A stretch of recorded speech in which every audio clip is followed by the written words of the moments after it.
Life and death matter అంటున్నావు, ఏందో తొందర చెప్పు స్వాతి, టెన్షన్ పెట్టుకు ప్లీజ్. నువ్వు నన్ను సిన్సియర్గా లవ్ చేస్తున్నావా? మనది నిజమైన ప్రేమేనా? అయితే నన్ను లేపుకుపో.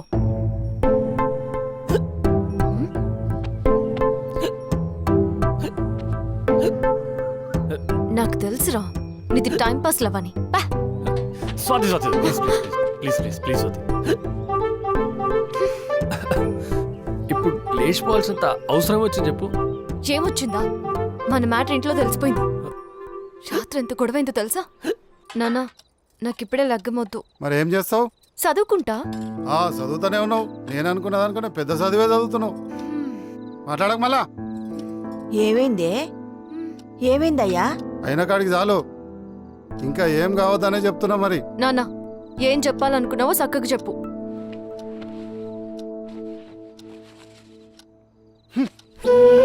ఇది చాలా ఇంకా సూటిగా చెప్పాలా?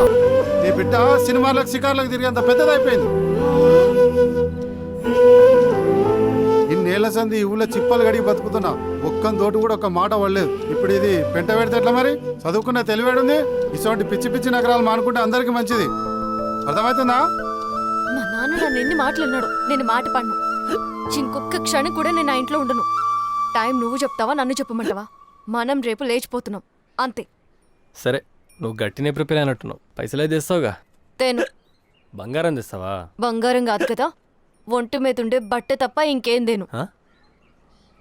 6 నెలల్లో మళ్ళా మన వీడికి రావాలి. మా ఇంటి ముంగట ఖాళీ జాగుంది కదా, అది కొనాలి. దాంట్లో బిల్డింగ్ కట్టాలి. మా నాన్న ముంగటే కార్లు తిరగాలి. నన్నే తిడతాడా? చెప్తాను. ఎట్లా ఎట్లెట్లా? 6 నెలల్లో ఇంటి ముందు జాగా, దాంట్లో 2 అంతస్తుల బిల్డింగ్, కార్ల మీ నాన్న ముందు తిరుగుడు, ఇవన్నీ 6 నెలలనే అయినట్లే.